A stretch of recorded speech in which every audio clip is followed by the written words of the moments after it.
I hope you have enjoyed my latest episode on the Chinook salmon fishery in the Braided Canal. This is a very exciting time of year because there's definitely a pretty good abundance of fish in the river right now, and that's partly due to the fact that the hatchery increased its production by doubling the amount of juvenile salmon released. Juvenile Chinook salmon released from 1 million fish to 2 million fish back in 2019. So we're seeing a lot more fish coming back this year, which is a fantastic thing. We're seeing a lot of fish in that same age and size class, roughly around 10 pounds, just like the fish you saw me catching in the video. And in my opinion, that is a very good sized fish for both fighting and eating.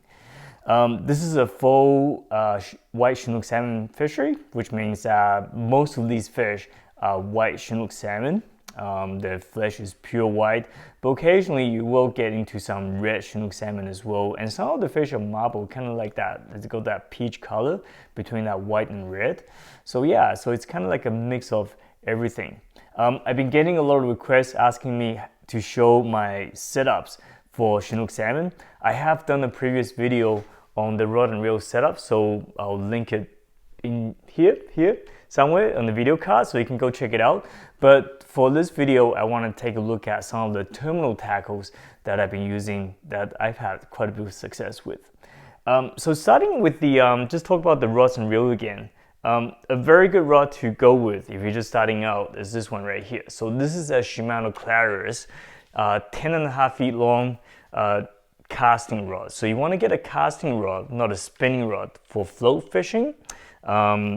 Using a bait casting setup, it's much easier to create that free drift with the float instead rather than the spinning rod where you have to kind of hand feed the line out, and it's really hard to control in that case. So a bait casting rod, 10.5 feet long is the ideal length. You want something that's fairly long so you can keep the line off the water between the rod tip and the float.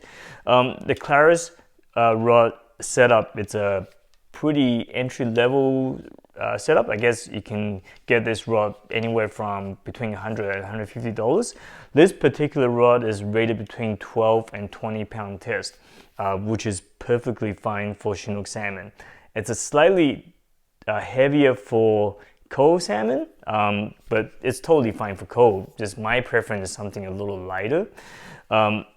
So yeah, so medium power, 10.5 feet long, 12 to 20 pound is what you're looking for the Shimano Claris. The higher model, the Shimano Technium, is also very nice as well. It's super nice. It's just a little pricier. The one I like to use, and which is this one right here. This is a G-Loomis E6X rod. This particular one is 10 feet long. It's rated between 10 and 20 pound test.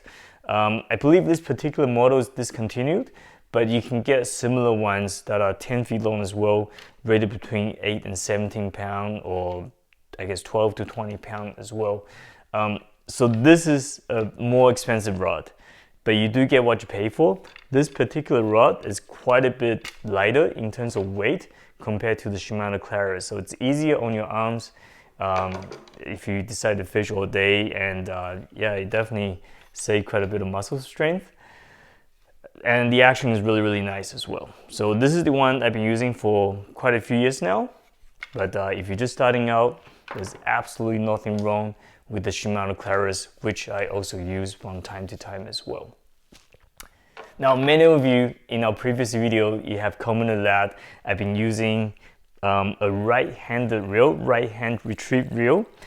But when I set the hook, I often hold my rod in my right hand. So I'll set the hook and I'll switch my hand over and retrieve with my right hand, which is not really the correct method. The correct one should be if you're striking with this rod, with this hand, and you should be using this hand for your rod and then retrieving with the other one. You shouldn't be switching back and forth. That's simply a bad habit of mine since I started fishing as a little kid. I basically have been doing that for decades, and I'm used to it. You know, it's over time, it's just something that I've done, and it doesn't really affect me. For my wife, Nina, on the other hand, and I kind of taught her this way, and it's kind of the wrong way. So a lot of times you watch in the video, she does have that delay by setting the hook with the right hand and switching over and retrieve with the right hand. And that couple seconds delay create quite a bit of slack on the line. And more often than not, it's she does lose a few fish because for that very reason. So this year, what I've decided to do was I've gotten a couple left-handed reels, so just to keep you guys happy. So I've been using this Corrado 301 HG bait casting reel. This is the same size reel as the Tranks that I've been using before, except it's just the handles on the left-hand side. And so far, I really like it as well. It seems to be a little lighter than the Tranks, and it's, you know, like as you can see in the last video, it is pretty powerful and can definitely bring a Chinook salmon without much trouble. So I've been using that one particular reel with my G Loomis E6X. And the other thing I've done differently this year is I've decided to put on Power Pro braided line for my main line on the bait casting reel. In the past, I've been using this monofilament, 15-pound monofilament on here, which has worked for me in the last 20 years. But quite a few of you have said that, well, you should try the braid because it apparently works really well. So I've decided to put on Power Pro 20-pound test braided line on here, and which is quite a bit thinner than the 15-pound mono. And so far, it's pretty good. I don't mind it. I can definitely cast a lot further with this braided line than the monofilament line, so that's one good thing about it. The one thing I was quite skeptical about was keeping these plastic float stoppers on the braided line without them slipping. So far, I haven't really had any trouble with it, but we'll see. I've only done this a couple times in the past 2 weeks, so I think let's see how over time how this braided line would do. But I have pretty good, so far I have pretty good experiences with it. So for this Chinook salmon fishery, we like to float fish for them. Again, in the past 20 years, I've been using cured roe because roe bait just works really well for Chinook salmon. This year, I've decided to make an effort to stop using bait and started using these BNR beads, which I started experimenting with them last year because people have had pretty good success with them. And wow, like I was pretty blown away by how effective these are. Artificials can work maybe not as well as bait because bait still works really well, especially at first light. But you know what? I've caught lots of fish with these artificials last year. There's 2 particular days last year where I just have one fish after another one, both for the Chinook salmon fishery and the coho salmon fishery. The one good thing about these BNR beads is that they're soft. So they're not your traditional hard beads. These are soft beads. I guess one good thing is that the soft beads, it feels a little more natural. So when the fish do bite onto it, that might give them a couple more seconds to hold on to that, I guess, this artificial bait before letting go, and that gives you a better chance of hooking these fish. So look at that, and it bounced pretty well, hey? So these soft beads come in many different sizes. They go as massive as these 25 mil bows, which I haven't tried, but I've seen other people trying it. These are like the size of balloons. Look at this, 20 mils. But my favorite size that I've been using are these 14 mils. So lots of different 14 mils. I've been catching lots of fish with them. So because of that, I haven't really experimented with other sizes. They go down to 10. So we got some, I believe we got some 8. Right here, there's 8. I believe these are 10. So we got 10, size 10 as well. So these ones imitate more the realistic eggs in the river, whereas these look more like a clump of roll drifting downstream. Some people suggest that maybe I should put some sand on them. I haven't really done that because they've been catching fish, so I haven't feel like the need to do that so far. These soft plastic beads are pretty easy to rig up, and they come with these pegs which can be threaded onto the leader like so, and then you just peg the bead onto the line like that. So my bead is usually sitting maybe less than an inch above the hook. I think the idea is that this is to prevent the fish swallowing the hook. If the bead is further down onto the hook, they might have a tendency to swallow the bead and the hook. By doing so, every time when you hook the fish, the hook is always at the corner of the mouth, so it's easier to get the hook out, it's easier to release the fish. It just makes safe handling of the fish if you need to release the fish. So there's two good things about soft beads, and that's kind of like the reason I'm not using bait this year. So one thing about bait is that it's messy. I hate the fact that you have to get the bait ready, you have to clean everything up afterwards. It's a bit of a mess while you're fishing. The roll cure dries up your hand as well. And as effective as bait is, I think I can live without that mess and still catch a few fish, and so I'm pretty happy with that. The second thing is, I guess the less bait we use, the less demand there is on roe, which means more eggs in the river to be fertilized and to produce more salmon, and I think that is a good thing. So, anyways, so let's take a look at these soft beads. I want to rig a couple up just to show you all. So leader, Cigar 10-pound test is what I use. You can go up to 12 if you want. I use 10 for Chinook, which might be a little too light if you're targeting big Chinook salmon. I don't tend to fish the deeper holes where the big Chinook salmon are present. I tend to fish for smaller fish because I just don't like catching huge Chinook salmon. And I love catching coho, so I prefer to fish in runs in stretches of the river where there are smaller Chinook salmon and smaller and coho salmon present. So leader, so this is how much leader I want to use. It's roughly anywhere from 1.5 feet long to 2 feet long. That's all you need. You don't want to use a leader that's too long. A leader like that, which I've seen people using before, is way too long. And what's going to happen is you have your weight above the leader, then you have your presentation further down at the hook. This presentation is not going to sit right on the bottom. It tends to float a little bit because it's lighter. You have the denser weight that's holding back in the current, and the current is going to push this presentation a little further downstream. What that means is when the fish bites, there's going to be a huge delay. The weight has to travel past the fish, past the presentation that's being bitten on, before the float actually goes down. So by reducing the length of your leader down to about 1.5 feet to 2 feet, I think that can really improve your hookup rate. So this is all we need, and you save line because line is not exactly cheap, and we need the hook. I'll be right back.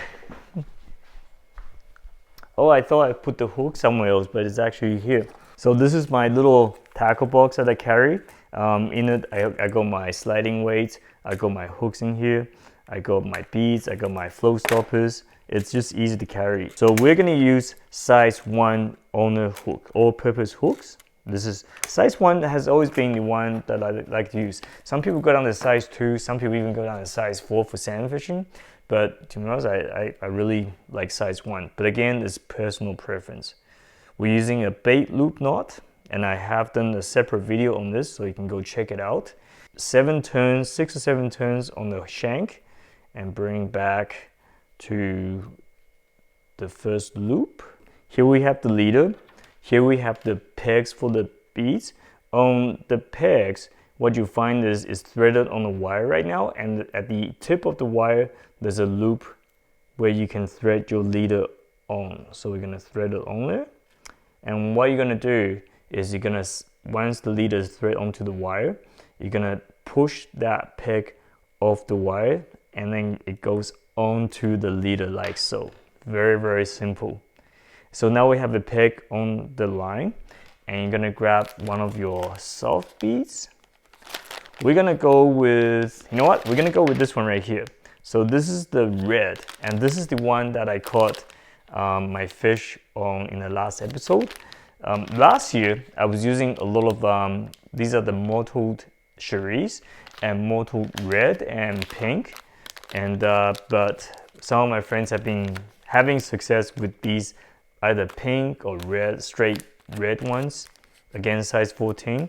So that's why I switched it over in the last video, and I got a nice fish. So okay, so these beads already have a hole through them, so you just got to thread the leader through it. Push the peg through the bead so it sits nicely in it, and then you slide both of them down, all the way down to near the hook. So this bead, I like to keep it just a little bit above the hook. Some people do it really far up like that, but no, I like to keep it down here, or sometimes even just all the way down to the eye of the hook. And that's it. That is as simple as that. So this is a leader, and you tie the other end of the leader onto the main line through with a swivel. So my setup is pretty easy. So we got your float, okay? Then you have your sliding weight to balance the float. You want to add adequate amount of weight to balance this float, so only the orange part is showing on top of the water. If you have too much weight, this entire float's gonna sink, and that's not good. You have too little weight, the float's gonna sit up too high, and you wouldn't be able to detect any bites. So sliding weight, and you got a bead, and then you tie your main line onto a swivel, and then at the other end of the swivel, you have your leader, and that goes down to your hook and your soft bead. And that's it, simple as that. And the great thing about this is every time I go fishing, I just take this out, it's already rigged up and it's ready to be used. There's no fuss, you don't have to worry about anything. This is pretty indestructible. So far, you know what, last year I used a couple beads. They simply don't get ripped too much. Yeah, so I find that they just stay on there, unless there's something wrong with the leader, then you got to change it. But you got lots of pegs over here, you can put more pegs onto new leaders and stuff.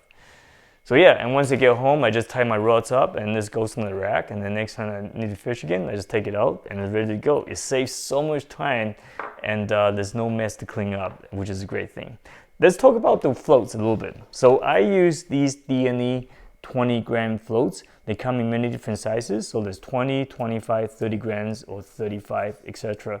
But I like to go with 20 grams, or sometimes if I can find it, I want to go down to 15 or maybe even less, depending on how fast the water is. The slower the water is, the clearer the water, the shallower the water is, the lighter your float has to be, because the fish are going to be fussier. They're going to be more spooked, so they won't bite as hard. The fish I caught a couple days ago actually bit the line, bit the hook really lightly, so that float barely went down. It went down just a little bit. If I had a bigger float, like a 30-gram float, it would take a lot more effort to pull that float down, so you wouldn't be able to see that small bite as much. So 20 grams is what I like to use. Unless I'm fishing in much stronger current, then I might go up to 25 and 30 grams. You want to use this amount of weight, like I say, to balance this float. Some people have asked me where I got these sliding weights. These sliding weights are actually from Taiwan. And there's one place to get them in Vancouver, and that's First Light Fishing and Tackling in Burnaby. My friend Steven, who's also from Taiwan, he has imported some of these weights over. So he has 3 different sizes, and they correspond with the 3 different DNA float sizes, which is 20 grams, 25 grams, and 30 grams. So definitely, if you want to get these, go into the store and pick up a few. They're really, really handy. That is pretty much all I want to talk about on the tackle for Chinook salmon fishing. I just want to talk a little bit about the salmon fishing regulation in our rivers. Make sure you have your freshwater fishing license. Make sure you buy a salmon conservation surcharge if you decide to keep any salmon. Make sure you mark your adult Chinook salmon on your fishing license when you keep one. The definition of adult Chinook salmon is different from river to river. For some river, it's over 62 centimeters. For other river, it's over 50 centimeters. So just make sure you double check that. The reason you have to mark your adult Chinook salmon on your license is that there is an annual quota. There's an annual limit of 10 fish. That's how many you can keep per year. So by marking down, it tells you how many you have left, how many slots you have left on your fishing license. So very, very important. You don't want to get checked. You don't want to get fined if end up getting fined simply because you forgot to mark your fishing license down, mark your fish down on the fishing license. And that's why I always carry a pen with me. The other thing I want to talk about is that in my previous video, you probably noticed that a few people managed to tangle up with my line by casting on top of my float while it was drifting. It does get a little frustrating, but that's all part of the game when you fish with people around you. I think that just often we just got to remind ourselves that things do happen, and we got to be a little more tolerant when fishing around crowds. I could tell these few individuals were pretty new at it, and at the time I actually found it pretty funny, not frustrating, pretty funny. Instead of getting angry or frustrated, I was chuckling quite a bit, because if you keep looking at what you're trying to avoid when you're casting, you're gonna end up hitting it 9 times out of 10, no questions asked. So showing up, that's exactly what happened, because I could tell the individual who's casting was trying the best to avoid it, and in the end, they still end up hitting it. So whatever, it just happens. I think with a little bit of tolerance, and if you decide to fish in the crowd, you got to have certain expectations to get along with other people. If you don't like fishing in the crowd on the Braided River, don't fish in the crowd. Start walking and start finding quiet spots. I think that is the key to success. That is the key to a good fishing day with or without fish regardless. So if you enjoyed this video, please give this a like and subscribe to the channel. I really appreciate your support. And if you have any other questions, make sure you ask in the comment section. I'm always happy to answer your questions so we can get you into a fish or two out there this season. And until next time, good luck fishing.